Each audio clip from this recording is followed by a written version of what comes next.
Okay, so let's start. Good morning, everyone. My name is Tanya Bartolini. I'm a Florida business and real estate attorney. And today I want to talk to you about sales. Many people think sales is a four-letter word, but obviously it's not. It's a five-letter word. But no, in all seriousness, sales is an imperative part of our everyday lives, not just in business. Sales is not supposed to be pressuring people to buying they don't want or they don't need. Sales is finding solutions for people. Today, I have a special guest with me, Mr. Patrick Shanahan, who's also a dear friend of mine. He has been in sales since 1976 and has been moving upward and forward ever since then. He's trained numerous salespeople, and he is a sales acceleration coach.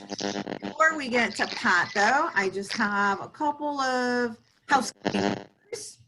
I just want everybody to understand that this is not a confidential. It does not create an attorney-client relationship. This webinar is not to be construed as legal advice, and it is being recorded and will be shared. And without further ado, I present to you Pat Shanahan. Oh, I want to speak now after all those disclaimers. Good morning, everybody. I am Pat Shanahan. I am the director of Moves and Odds at a printing company that I own, and I've been in sales forever. I retired several times. My wife said, "We don't have enough money. You've got to get back to work." So I went back out, and I've run many, many companies or owned many companies. And it's always been a pleasure to me. I started off in New York in the late 70s. I was a Dale Carnegie trainee. Just loved that stuff, ate it all up, and I moved on. Tanya, can you move the slide down? Yes. Or, okay, bunch of companies, let's go through that. I've done 1,000 people and maybe 100 companies that I've sales trained, so we don't need to go through that. Another slide, please. Okay, what we're going to cover. We're going to talk about what is a customer, what selling is all about, why do clients leave, what makes a great salesperson, setting goals, handling objections, are you prepared for every sales call, 10 commandments of prospecting, you're in a slump, give you some ideas how to get out of it, can't close a sale, we'll find out whose fault it is. Best closing technique ever, and it's not just like a one-liner where it's going to grab them. It's a technique that I think you'll find really helpful and informative. The art of networking, and then the features of Dale Carnegie, things like that. So if you'll go to the next slide, please. Oh, I'll just preface, my house is a wreck. I have major needs. I've got people all over this place. So if somebody comes knocking on the door, I apologize in advance. And my grandson is here today, and keeping him out is really rough, but we'll do our best. Okay. Hold on one second, Pat. It appears that your sound is being more muffled and static.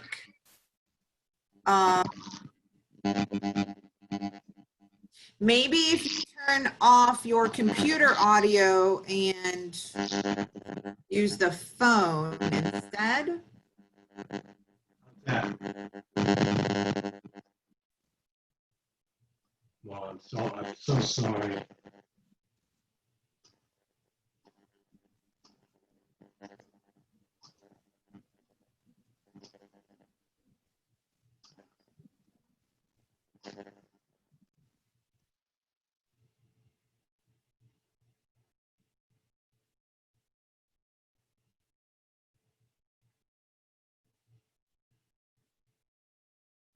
Please bear with us, everyone. I promise this is going to be definitely worthwhile.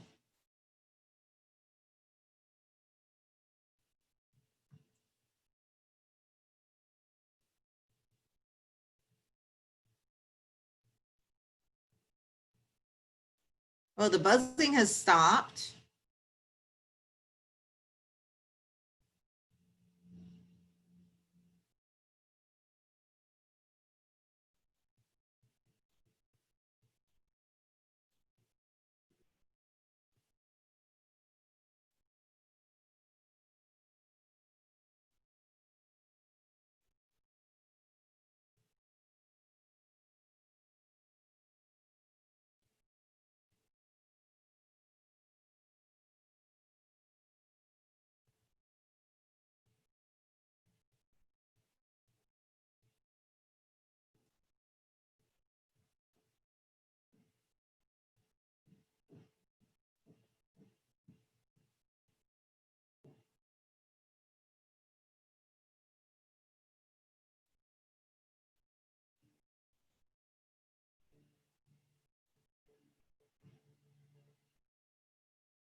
Can you hear me now?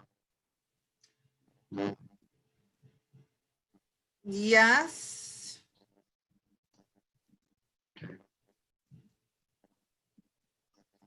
Okay. Let's see, I'm trying to minimize it.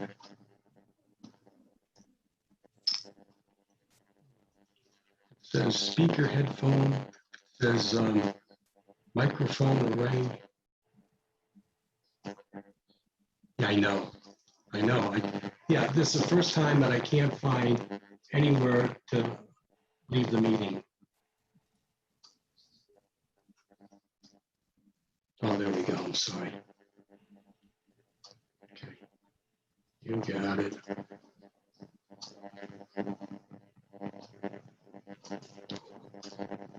Hasn't popped up yet.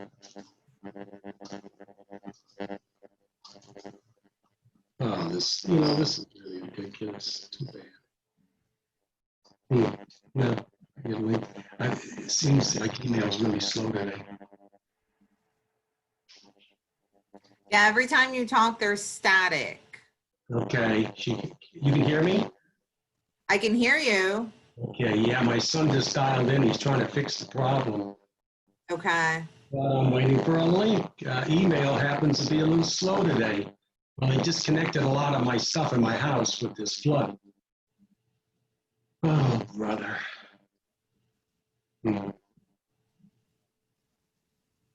Okay.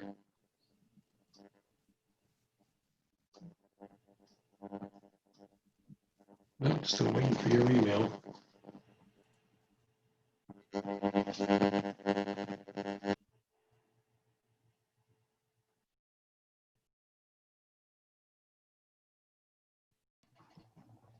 All right, are we ready? Okay, again, sorry about that. And I'm glad it's nice and clear. First of all, what is a customer?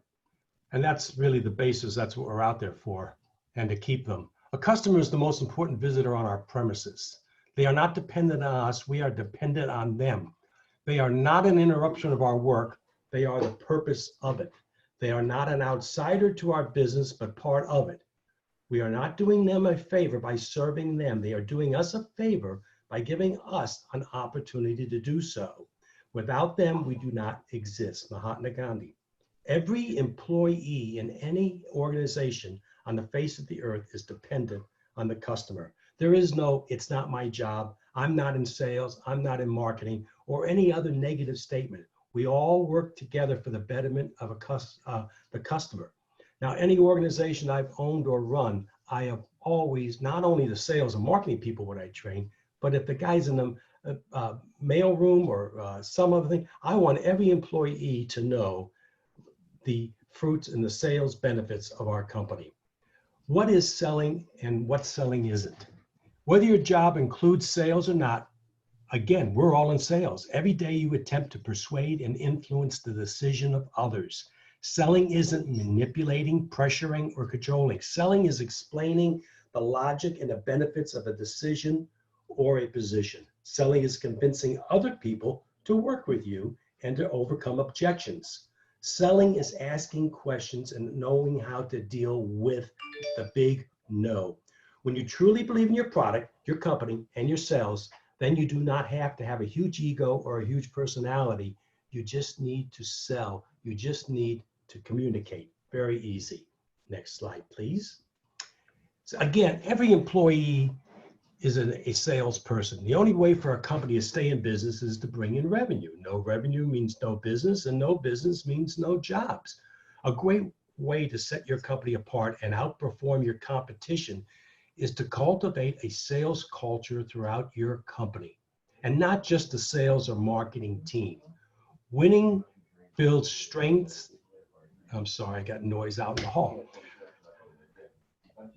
Customer retention is better when each employee focuses on selling the value during any client interaction. Encouraging business generation ideas across departments boosts communications and teamwork. Cultivating a sales culture helps create consistent messaging among employees.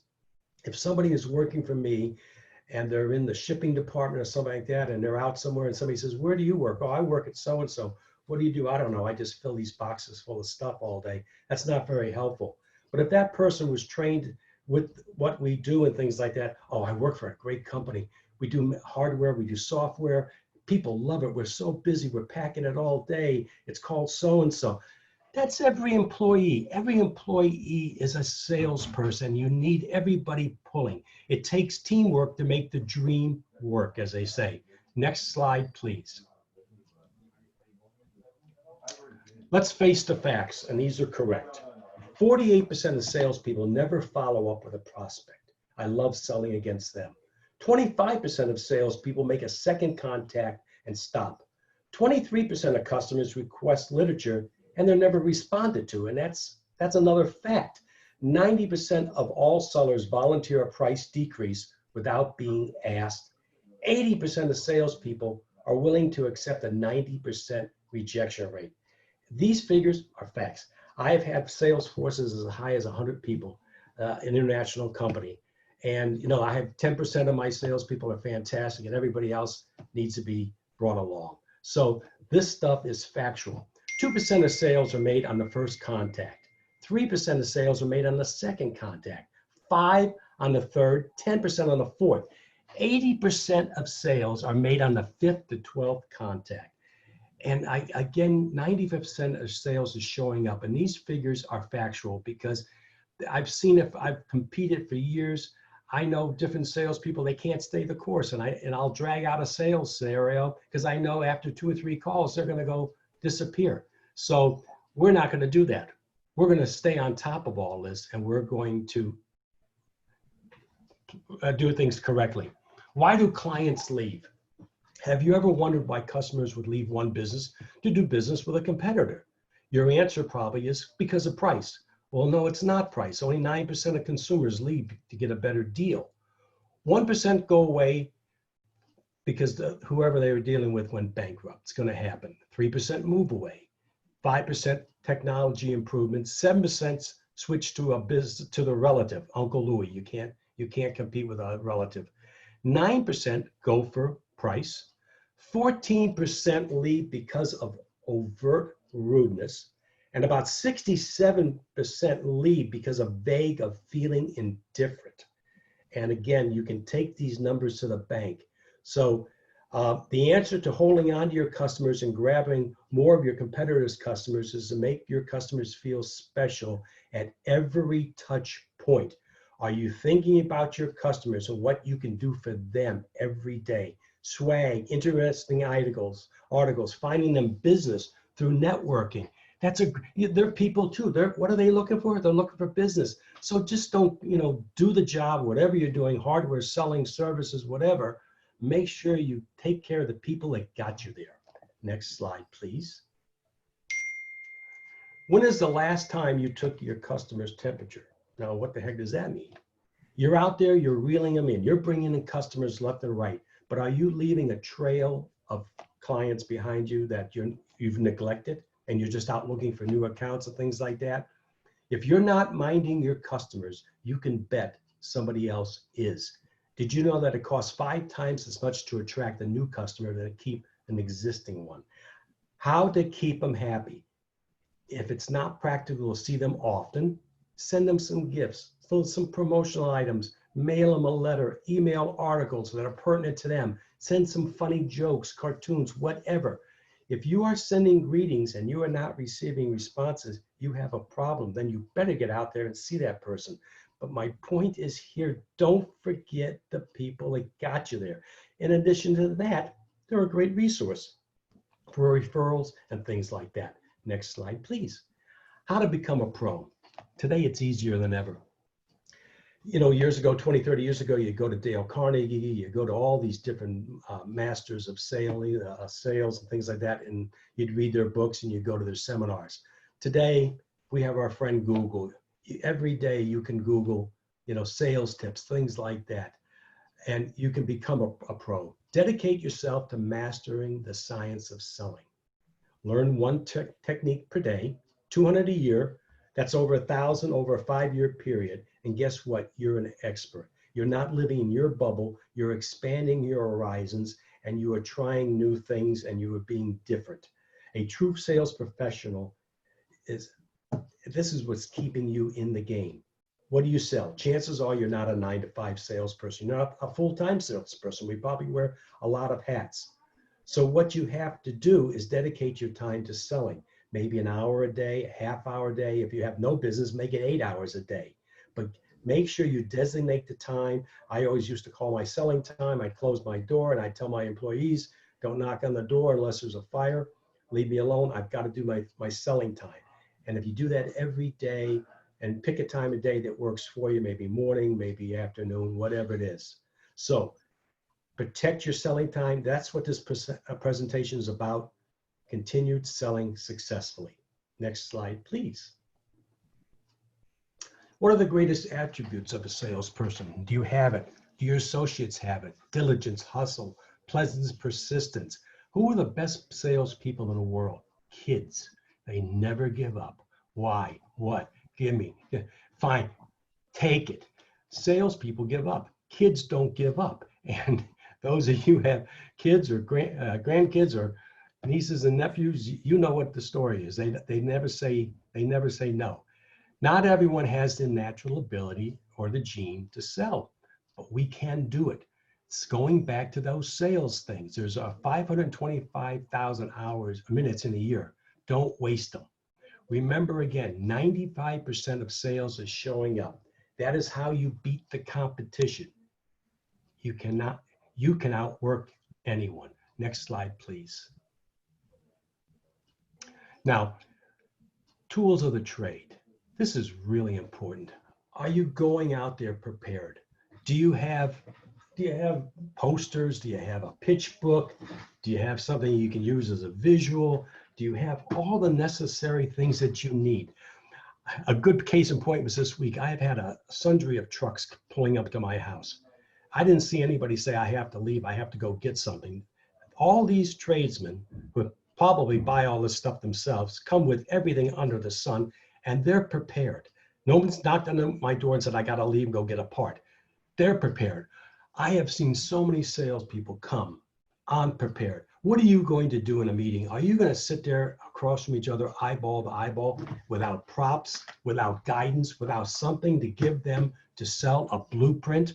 And when you leave, it's nice to leave them, even if it's 11:17 with a schematic of maybe what your product, your service, your hardware, your software really does. Because chances are these people are going to have to go back and sell somebody else on your product. So you want to educate them to your best of your absolute ability. Next slide, please. Pitch books. I'll grab a pitch book right here. Here's a pitch book. Very easy. I go out, I can go in, I can give examples, I can use charts and things like that. I had somebody in one of my networking groups. It sounded like a pretty interesting product. So I got my two partners together and I said, hey, I want to bring this guy Bill over. He's got something that looks really interesting. Bill comes over. Long story short, we designate an hour. Within 5 minutes, I ended the meeting and escorted Bill out to the parking lot. Bill came with nothing but a business card. He had a complex product. He didn't have charts. He didn't have graphs. He didn't have this. I look at my two partners. He wasn't obviously looking that he was losing them right away. I ended the meeting very nicely. I told my partners, I said, something to come up. We've got to end this. I took Bill out in the parking lot. I said, Bill, you need sales 101. It's very expensive for me and my partners to get together for something like that. You obviously know that.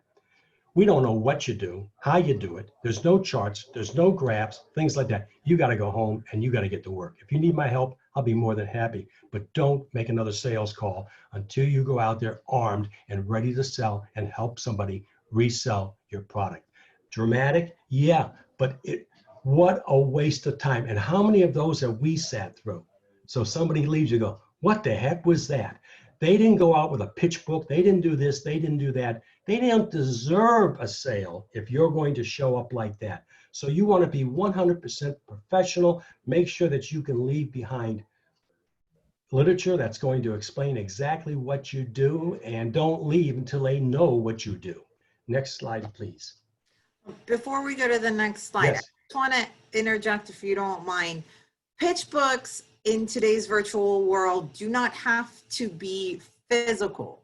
You can have a virtual or a computer pitch book that you send to the people prior to your Zoom call or prior to your virtual meeting so that they have something. So all of this information is still good and still needed in today's world and the way we do the meetings today as well. That's an excellent point, because it's a new dynamic. And that's my thought too. And it was so funny when we started doing these webinars, I'm thinking to myself, I've got customers like out in Puerto Rico. I just can't run on the plane and prospect and things like that. In today's marketplace, everything is tight. So what am I going to do? I'm going to start setting those up. And beforehand, I'm going to send out a press kit so they have it in front of them. Tanya, that's a perfect point, because you are a brilliant technician as an attorney. But this may be the new selling device, or it also just may be an adjunct. We all get back to normal. Things are great. This is not going to go away. So it's a great way to sell out in remote areas and things like that. A good example, a sales call, the typical number for me to send a salesperson out could cost anywhere from $150 to $250 for a sales call. Say they go downtown Miami with parking, his time, and all that stuff. Look at this. What a savings this is to do a virtual sales meeting. You talk to the people on the phone, you send them that press kit as you indicated, and next thing you know, we get on the phone, we designate 20 minutes, whatever they want, and we've got everything under control.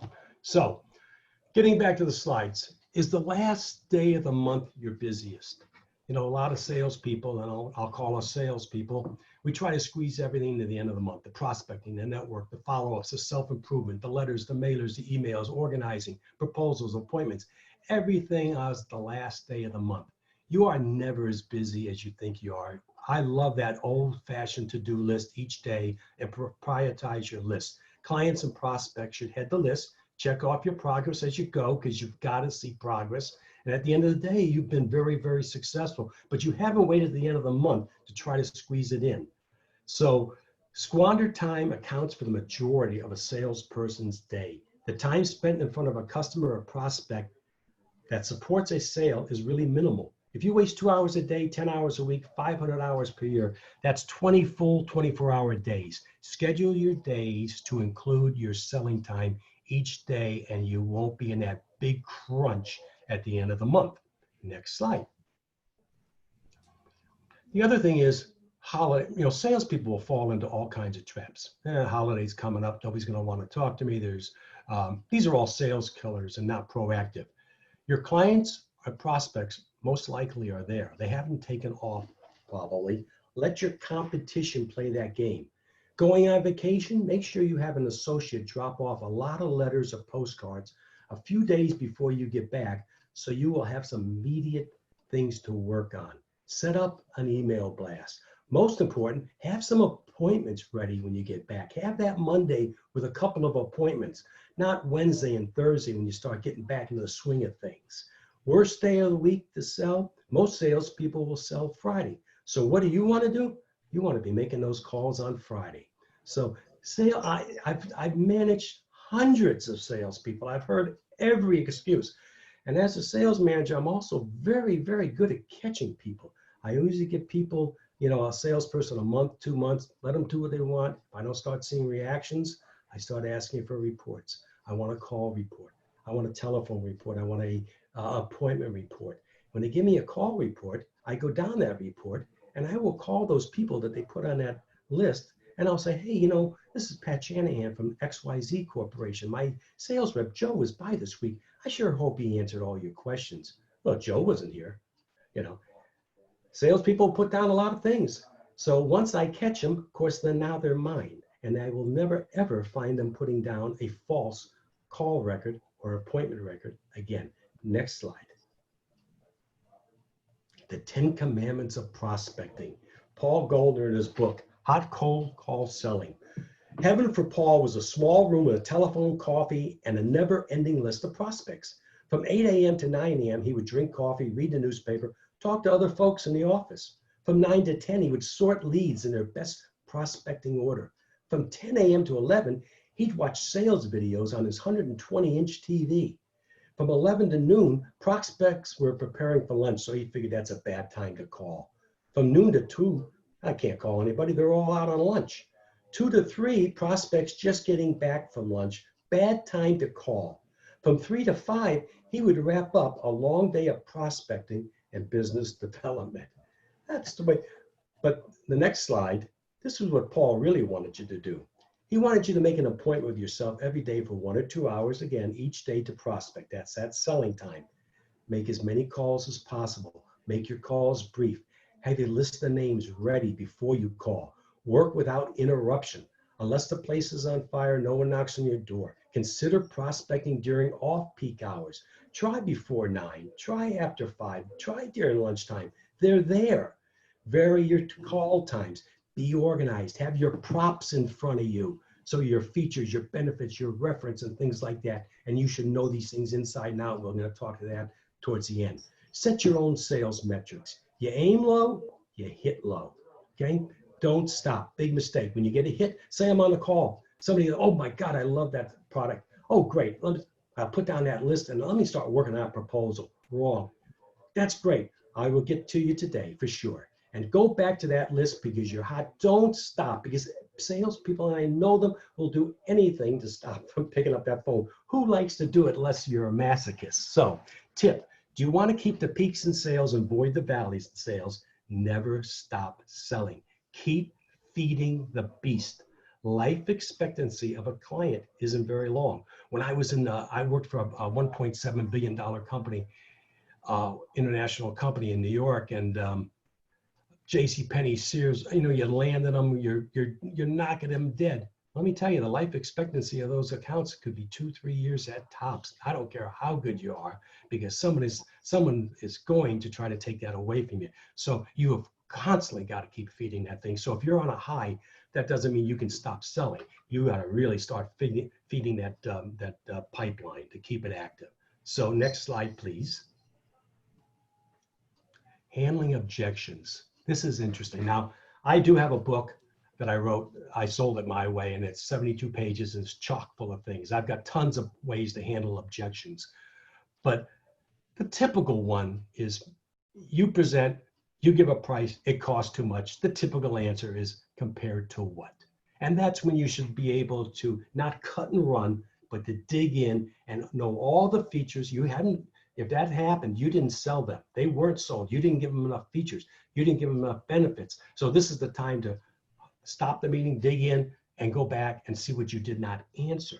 Now, I want to tell you a quick story about the greatest salesperson I ever met. I was at that $1.7 billion company, and I ran the New York office, and I'm the king of the hill. I got everything, right? So I took all my buyers from Sears out to Chicago. We were doing the catalog, and my big boss here is I'm on the floor at the plant. He says, oh, listen, you get a chance to break away, come on up. So I figure, well, I know what he wants to do. He wants to tell me how wonderful I am. Probably wants to give me flowers or give me a bottle. So I go up there. I do have some time. I go up there. Hey, how you doing? First thing he says, what happened to that XYZ account you were working on? I said, oh, we lost it. He says, you were outsold. So I guess he wasn't bringing me up there to tell me I was wonderful. He was going to give me flowers. I was outsold, and he was right. And so I learned a lesson that day. Don't be outsold, be prepared. The story of Harold, this is the greatest salesman I ever met. When I was out in Chicago on another trip, our third salesman in the company, it was this Harold guy. He was about 70 years old, looked like everybody's uncle, very overweight, couldn't tie his tie, always had remnants of a lunch on his tie or his jacket. He was just a sweetheart of a guy. My boss says, listen, you're in town. Tomorrow morning I set it up. He's going out to Carnation, to the world headquarters out there. And go ride along with Harold, see how he does it. Great. Harold picks me up at the hotel the next morning. We have breakfast. We talk nothing about Carnation. We don't even talk about kids, family. We go out to the world headquarters. We go into the boardroom, not a conference room. Everybody is there waiting for us, 6, 7 people, which is unusual. They usually seat you and then they file in. We didn't even get to any introductions. The head guy starts right off. Harold, you screwed up that job out in Asia. The packaging, he had the packaging on the desk. It didn't look good.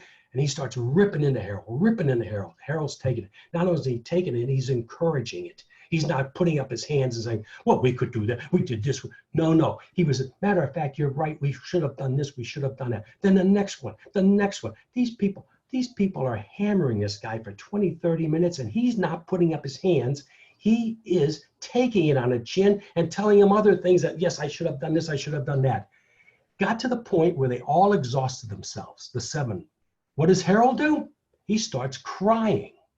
Harold, the most beautiful man in the world, is crying. His shoulders are heaving. The big boss gets up. Nobody can get their hands around him. They all want to get to him. Harold, it's okay. No, we can fix this, Harold. Don't worry about it, Harold. This is only packaging, Harold. And they're all comforting him. I'm sitting there. I haven't met anybody. My mouth is open. I'm going, what am I witnessing here? Don't worry, Harold. There's other things in the pipeline. We're going to work on this. We're going to work on that. We're going to get it right because I know you're with that company and that's fantastic. And they're thanking him. They're shaking his hand. And out the door we go. We get out to the steps. And Harold turns to me. He says, Patty, me boy. He says, that's how you handle objections.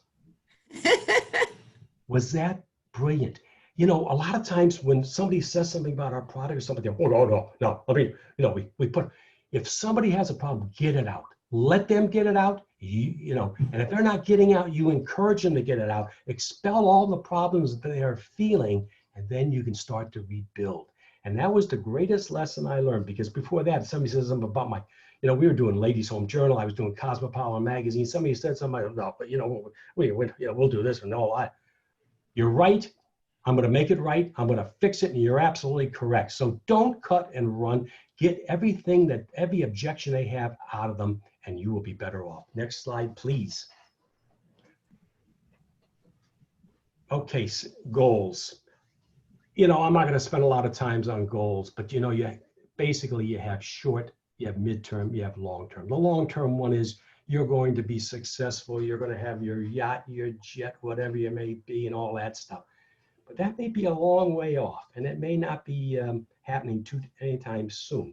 So you've got to have short-term ones, midterm goals, short-term being every day making those calls, doing this, your to-do list, finding new clients, joining networking groups, things like that. Midterm, learning software, learning technologies, things like that. Always constantly learning. Constant improvement is what we all need. Then we'll talk about your long-term. You do all those short and midterm things, you're going to have no problem. So let's go to the next slide. Okay, sales is a numbers game. We all know that. The harder you work, the more you're going to make in sales. More balloons in the air, the better your chances. If you think you can do something, you're right. If you think you can't do it, again, you are correct. How many phone calls can you make in a day? How many appointments can you get? How many cold calls can you do? If I'm going to see XYZ in some building, I bring a lot of literature with me, and I've done that since day one. I check the directory. Now today I take a snapshot of a directory and I look at it, and I'll hit the other floors and I'll do some cold calling. I'll just say, I work with XYZ Corporation on the 7th floor. I saw your name on the directory. I just want to drop some things off. And I always bring lots of tchotchkes for the receptionist and things like that. And you tell them, you talk or sell them like you would be talking to a prospect. Include them in, because they're going to say, hey, this guy, it sounds like a pretty good idea. Here's some information he dropped off. But I always leave some nice gifts and things like that for the receptionist. And the receptionist is very nice. And the only thing I will ask, I said, may I have the name of the individual that you will be receiving my information? Is that a problem? No. I said, okay, what do you think the best way to contact them? Call them, write them, email them. And you've just built a rapport with the receptionist, who is the ambassador of goodwill for that company. And 9 times out of 10, they're going to tell you what your next step is. Don't look past them. Don't look over them. Talk to them as if you are talking to the chairman of the board of that company. So that's a point for you. How many estimates can I do in a day, a month? How many people can you meet? How many networking events can you attend? How many charitable things can you get involved with? How many new prospects can you add to your database each day? It is a numbers game. And here's what I love about salespeople. Like I say, sometimes I can get a little derogatory about them. You have a sales manager. If you have a salesman, great. But their job really, it is a rah-rah job. But what did they hire you for? They hired you to find new markets, create sales, and get out there. I've had salesmen waiting, give me a database, give me this. Make your own database. because then you know it, you own it.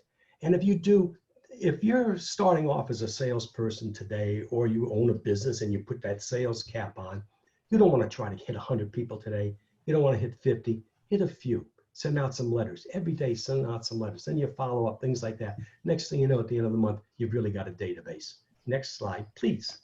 If I may also, from a business perspective, you have great sales organizations, have metrics, reporting, and accountability.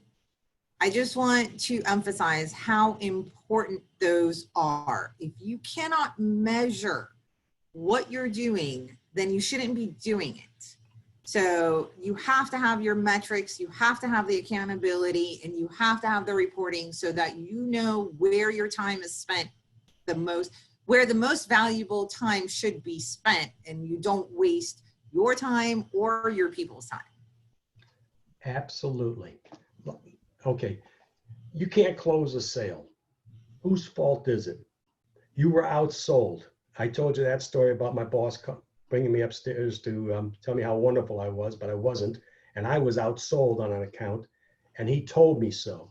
And I swore I would never hear those words again, because what I'm going to do is, why was I outsold? Because I didn't create enough need. I didn't uncover the real objections. I hadn't created enough urgency. I hadn't convinced them of the benefits of ownership. I didn't build trust. I didn't build confidence. And if you have here's the thing. If you don't know if it's the right time to buy, I'm going to talk about that. It's very, very important. You haven't built up your products or your services or your recognition. You haven't asked enough questions, and you hadn't listened. So I was outsold on that account, and I was going to blow it off, but I didn't do my job. And my sales manager was right to call me on that carpet and to tell me so. That's what a sales manager does. Don't blame the prospect. Try to overcome your problems and make the next sale. Get real about whose fault it is if a sale isn't made. Oh, it wasn't me. It's never me. Most likely you were outsold, and maybe it wasn't the right time to sell. And so nothing happens unless you're in front of somebody. So you got to have appointments. You've got to get out there. Let's go to the next slide. You're in a slump. You can't close a deal. Can't get an appointment. What happens was you weren't feeding that pipeline all along. You had these accounts that were doing great, 2 or 3 left. Now you're back to 0. What do? You start from 0. You go right back, work that database that you built up. You scrub it, you clean it up. You make sure that there's A, B, and C accounts in there. You track your activity, as Tanya was saying, the metrics. You got to go back to square one. How many calls do I make? You put down every call you make today, every appointment you had, how many letters you sent out, whatever you did. So at the end of the week, you look back, you go, yeah, that's pretty good. Tuesday, I didn't do much. At the end of the month, I really do have metrics. So they are telling me that's the blueprint. You're not working hard enough, okay? Talk to your business associates, friends, your vendors, things like that. Network. Today, networking is unbelievable, and we'll talk about that. Are you prospect centric? Do you only sell in the legal field, engineering, accountings? Maybe you should start looking out to other fields and things like that. Do some test things. Myself and my business, I had some success with the yacht people. So I got picked up 2 or 3 yacht companies that came in. And I go, well, heck, I better start looking at this market. So during this little hiatus, I'm working on building a new database for the yacht people. And God knows we've got enough of them down here. But I'm not being myopic. I'm trying to look around to see where I can find other markets. And again, being in this time, we're going to have to learn to resell. We're going to have to come out of this really strong, and hopefully we're going to come out of it soon. And so I hope we're doing all this thing. We're getting all of our letters done, our pitch books, things like that. So when we can hit that street, or packages that we can send out and do these virtuals, we got to keep that thing going. We got to keep making those calls, and we got to keep feeding that beast. I talked about cold calling. When you're in business buildings, don't go downtown, call on one appointment and go back. If you see something else along the road, stop in, drop in, you're out. Make that $250 call a lot more productive by seeing maybe a lot more people in that building and dropping off things, recording their information, getting maybe a business card, who's the boss, things like that. Get back, put it in your CRM program, send out letters, and now you've had a productive day. You just didn't run downtown, oh, what a wonderful salesperson am I, and saw these people and made them happy. No, you didn't do a very good job that day. Okay, we talked about establishing your sales time, organize your desk, your files, make sure you're lean, you're mean, you're ready to go. Remember, 95% of sales, again, is showing up. And don't panic. First of all, you shouldn't have been in this position, because if you've been making these calls, you're riding that crest, you have all these big accounts, they start dropping down. If you had been feeding that beast, you would drop to here, not to here. So we can never stop selling. Next slide, please. Okay, this is the best closing technique ever. And it's not just like, hey, it's a statement, oh my God, I'm going to buy from you, things like that. No, this takes a little work. The sales meeting is almost over. You've made your pitch. You've asked questions. You've answered questions. But you really don't see a close here. What do? Simple. You ask a question like, how would you like me to get back to you? Would you like me to phone you, email you, mail you, carrier pigeon? Hopefully it's not a carrier pigeon. Otherwise, we're in trouble. So you say, let me ask you a question. You probably have a lot on your plate right now. You must be very busy. Shut up, let them answer. Yes, I have got, I got people outside waiting for me. I got calls. My budget's here. I want to buy this. Things like, they're going to open up. They're going to tell you about that day. Then you ask another question. You do have this long list of things that you would like. But you just mentioned your funds are here, but you got a list like this. If you had $1 zillion, what would you buy first? And things like that. And they may tell you. What you want to do is say, my product. You just showed me you have a list this long and you have this much money. Where would I fit? How would I best serve you? How should I follow up with you? Am I at the bottom? Or if I can show you, if I go back, do some research, do this, do that, show you some real value, can I come up that rung? Things like that.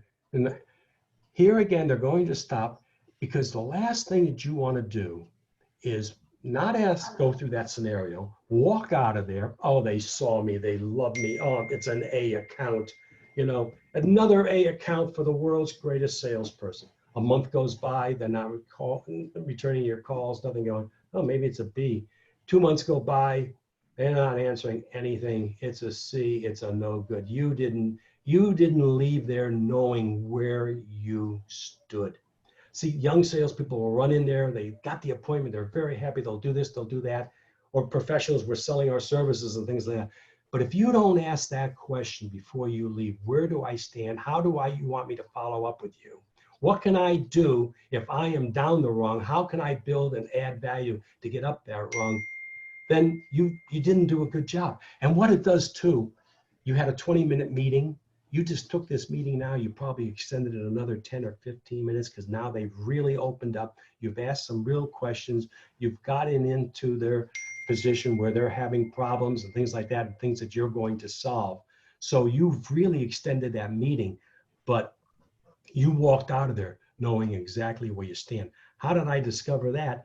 I'm a salesman my whole life, but I've also been owners of companies or managers. So people are calling me all the time. And the last thing I want to have is a salesperson go out that door with a misconception. So I used to tell them, listen, here's what I've got. I got a list this long. I got a budget like this. I love your product, but I got to tell you, you're here. Now, if you can go back and you can show me some value and things like that. So I want them to go out the door knowing I'm an A, B, or C call, and you don't want to walk out the door with some false notion that you just had an A and you are a C. So that's what my best closing technique is, that I found that's very gentle.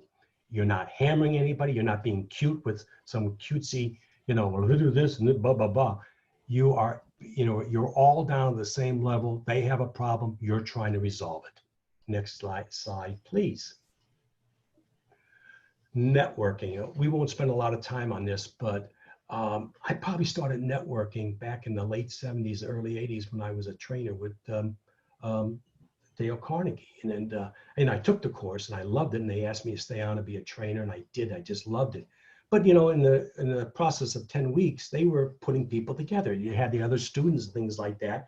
And one guy was a painter. He did the Empire State Building. You had all these people in there. Well, that was our way of first types of networking per se. Today, it's a profession. It's a business networking. There are so many. Next slide, please. I'll go through the next one. So it's a business today. Now, when I retired about 10 years ago from a technology company, and I was home 2-3 days, and my wife said, listen, you got to get out of here. This isn't working. We have no money, and you can't hang around this house. So I contacted these friends of mine. They're good buddies of mine, and they had a nice printing company down here in Miami. And I went over there, we chatted, I liked it. So I went over there and I joined up. I liked it so much, I bought into the company. About 6 months ago, I was in a networking group, and I said, I'm going to figure out where all my businesses come from since I joined networking. So my database, my CRM is very easy. I ran a report. And here's what I found. It was very simple. 520 customers that I had brought into this printing company, and I started with 0 because I came from technology into a printing, so I didn't bring my other customers with me. So I'm starting with 0. I bring in 520.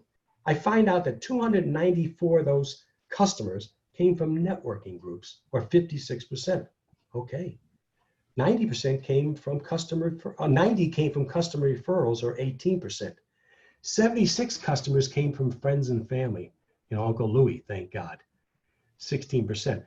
57 customers came from the old-fashioned way of sales calling, or 13%. So basically, 87% of the business that I brought in was from this new thing called networking that everybody was doing. Next slide, please. So on this graph, if I hadn't been out networking, I would have only had referrals and sales calls, which would have been maybe 25, 30%. And as a owner or a salesperson, I would have had to fire myself. That is not enough business to sustain me and my partners in the business. But thank you, networking. Did it come at a great time? Because today, the business community has changed. Everything is a commodity because of the internet and things like that. You can find out what something is before the salesman shows up, things like that. So you really got to show value and things like that. So a lot of times today, the salesperson isn't the key personnel delivering all that information to you and things like that. It's already out there. I found networking to be incredible. Did I join one club? No. I've been in many situations. Sometimes you're in a group, gets a little stale, you move on. You don't stay married to it. You go on. Next slide, please. I put up these are things in South Florida that there are different networking organizations, and there's more opening every day. You could even be, if you are category exclusive, say you only call on law firms, like I did for years. Back in the late 80s down here, I started a thing called LegalNet, and I would only let members in, salespeople in that had 10 years of experience selling to law firms who had a golden reputation and knew the legal market. And that's all we sold to. And we were so successful with that networking group. So that's category exclusive type. If you can set that up for yourself, that works really well. The other types are open base. A lot of us are looking. If I'm a printer, I can work with just about anybody. Tanya can help so many different people. I don't know who's on. I don't know what categories we have on. But here's the other thing that I really found out about networking. It socializes you. I have gotten more out of networking than business. It keeps me in front of people. You're always yapping. You have to respond. You're watching other people, their techniques. Gee, I don't like I'm going to copy that technique. It is unbelievable. The other thing I found was help. My financial guy, found him through this network. Fantastic. Healthcare, this, that. I had a mother-in-law who was sick. These people, elderly law attorneys, they did everything for me. I couldn't have done this. I wouldn't have been successful. So I got so much more out of it socially and helping my family or my friends or myself. So, and like, again, it socializes you. So Get out. If you're not in a networking group, there's tons of them. There's some you can go pay $10 and go to a breakfast, 20, whatever. Go get out there and see what other people are doing. And if you find a group you like, you go in, doesn't work for you, you move on. You don't stay married to anything. But I think it's very important. Next slide, please. And also, although we can't right now go to these networkings physically, a lot of these groups are holding virtual meetings instead of the physical meetings. So you can still network, you can still do all of the things that Pat is saying. It's just through the comfort of your own home. And we've been doing a lot of that. Now, we're running out of time. I see we're getting close to time. So I'm gonna talk about some features and benefits. Features aren't what entice customers to buy. That's where benefits come in. A benefit answers the question, what's in it for me? Meaning the feature provides the customer something of value to them. Dale Carnegie, and I can surmise the next 2 or 3 slides, very easy. I learned so much from Dale Carnegie. It's as relevant today as it ever is. So don't be shy to go into and joining a Dale Carnegie or any of these organizations that can help you and really train you. But Dale Carnegie started off with features. And feature is, of course, we went through that and we know what a benefit is. So that's age-old selling. They came up with the direct benefit. What are you going to do with the person you're sitting in front of you? So if I walk in, I sell widgets, and I go down all the features and all the benefits, you're sitting back thinking, yeah, this is great. The boss is going to get richer. I've got a car payment. I have a house payment. I have this, and not helping me. But if I were to go in and say, it's going to do this, it's going to do that, and it's going to help you, you're going to look fantastic in this organization because it'll elevate you. This software is going to make your job easier. You've been going home at 8 o'clock every night. You're going to be going home at 5. Be nice to see the kids again, wouldn't it? But so you take these features, you list every one of them, you list all the benefits, and you do a direct benefit. What I added to when I go out and do train companies and things like that, I just finished Marlowe Yachts just before this pandemic hit. And I sat down with the 22 brokers, Mr. Marlowe, all this stuff. We sat down and we had a working session. And this is where I don't talk. This is where you talk. And this is where the bane of your existence is going to come from. I asked these people to be prepared for this meeting. And I want you to come with a list of all the features of Marlowe Yachts. And they came in. And every time I do this, and I do this with every company I work with, they start off a little shy, maybe, and we can do this, we can do that. I have the whiteboard, I'm writing things down, I'm working. Within 20 minutes, the ideas are coming. The features are coming. So we listed all the features. Then I said, let's sit down now. We got 25. And if you're in a sales call, you're not going to go through 25 features of a company, you're going to kill them. So you're going to have in your memory the top 10. Like remember, that sales didn't work out. You didn't do your job. You went to 2 or 3 of them. This may be the time to throw back some of those features and things like that and get this thing kick-started again. So now I've gone through all these features, all these benefits. We've put the ROI in there, what each one of these things might help for the prospects of buying one of these beautiful yachts. And then the direct benefit and then the ROI. And what did we come up with at the end of it? We came up with a nice blueprint of all the features of that company. And the funny thing is, Monday morning, I could have gone to work for Marlowe Yachts because I now know every feature, every benefit. And what would I do if I was a young salesperson? I would take that list, or if I'm a seasoned salesperson, that is where you're going to write your letters from. That's where you're going to do your postcards, your emails. That's going to be your website language. That's going to be your 30-second elevator speech, your 1-minute speech, or it's going to be a presentation in front of a networking group. You are going to know the ins and outs of your company. And I do this with the receptionist. I don't ask her to do that. Afterwards, I'll take these lists and things like that. When somebody's working for me, I say, these are all the features of our company. And I will explain to them what they do. Because since they are the ambassador of goodwill on the phone and things like that, or maybe somebody in my shipping department, I want them to know every aspect of my company. But for you, if you haven't sat down and listed all the features, benefits, direct benefits, and ROI attached to it, if it's there, then you're not doing your job, because you now have a blueprint to work from. And if you're working with a web developer or somebody, a writer who's doing your stuff, you give them this stuff. You just gave them a great blueprint to your company, so maybe they can write better phrases, catchy things, and things like that. But this, my friends, is the bane of any company's existence as a salesperson. Let's go down the slides because we're running out of time. This is what I did for another company, Office Edge here in Miami, and they were astounded. Office Edge was they have like 6 places where you go in, you get your offices, or they set up conference rooms for you and all that stuff. Really, really nice people. And I trained all their salesmen and all their managers and things like that. And what I was doing on the net out was we came up with like 35 features. Then we did the benefits. We did the direct benefits, then the ROI. I said to them before I gave them the figure, if I were an attorney and I was leaving my firm today and I went out and rented office space and had to get copiers and telephones and tables and chairs, or do I go to an Office Edge and walk in and start going to business? What's going to cost me?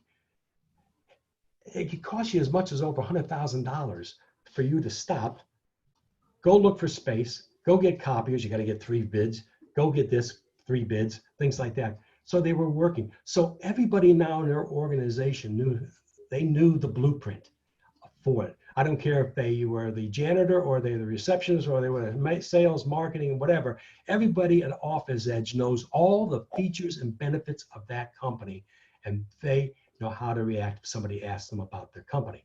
Next slide. Okay. Next slide. We went through that. I'm trying to race a little bit here. Summary. I'm sure you're glad to hear this. Sales is nothing more than a numbers game. 80% of prospects are happy with their vendors, so we've got to get to work. Never stop selling. The calls you make today may not come to fruition for 90 days or more. Research, Google, lead clubs. I've been in sales my whole life. Today, to build a database is easier than it's ever been. It's all out there. You just got it in the evenings when you're sitting there watching the boob tube, sit there with your laptop and add 5 or 10 a day. Again, getting back to if you're in a slump, you start sending out 5 or 10 letters a day. And then in 3 days, you follow up those. Then Tuesday, you send 5 or 10. So you start sending, calling. At the end of the month, you've got like 200 people that you're juggling. You are now back in the game. You are busy. You're not sitting there waiting for that phone to ring. You are proactive.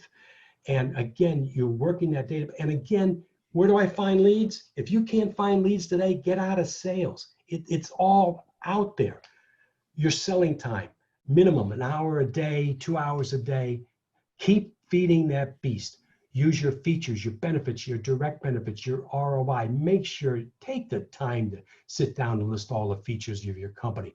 Use props, use pitch books. Again, so it's you and I looking at each other eyeball to eyeball. No, we have a third party there. We've got visuals. We've got things I can put in their hand, whatever, to make them more comfortable when you're doing a presentation, and to certainly leave all that stuff so they can go back and resell your product. Have 2 or 3 elevator speeches ready to go. Always start Mondays with appointments, not Wednesdays and Thursdays and you're a tiger by Friday. Get yourself back out there Monday morning so you start that engine up again. Personal improvements, courses, books, clubs, and again, networking. Oh my God, there's just so many groups, and contact me or Tanya. We can help you there. There's so many out there. Network, get out there. 95% of sales is showing up. Looks like a lot of work and effort. It's nearly a 24/7 job. People think, sales is easy. It is very easy. If you go and get your hair cut and you get your nails done, you go here, you stop at the mall, it's a pretty easy job. But if you do your job, it's a very tough job, but it's very, very rewarding. So ladies and gentlemen, I think that will conclude what I have. I do have my book. It's got 72 pages in there of things. And I don't yell and scream in that one, but if you'd like it, let me know. And I thank you for your time. It's been a pleasure. Thank you so much, Pat. It is imperative that you keep doing your sales, because one of the biggest and most common mistakes that I see in business is this roller coaster of business.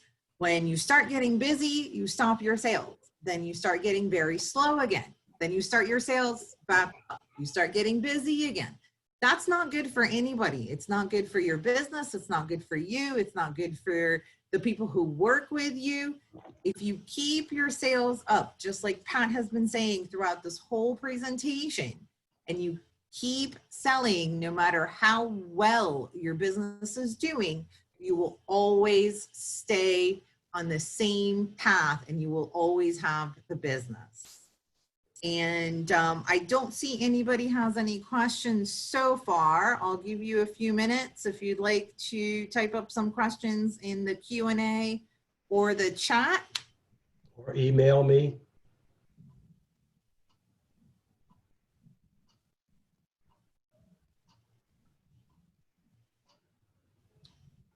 Okay. If anybody here would like a copy of the presentation, please feel free to email me and I will send it. I do believe it's also on demand. And with that, this concludes our presentation. Thank you, everybody, and have a fabulous day. And Pat, thank you again so much for doing this. Thank you so much. Be well, be safe. Bye. Bye-bye.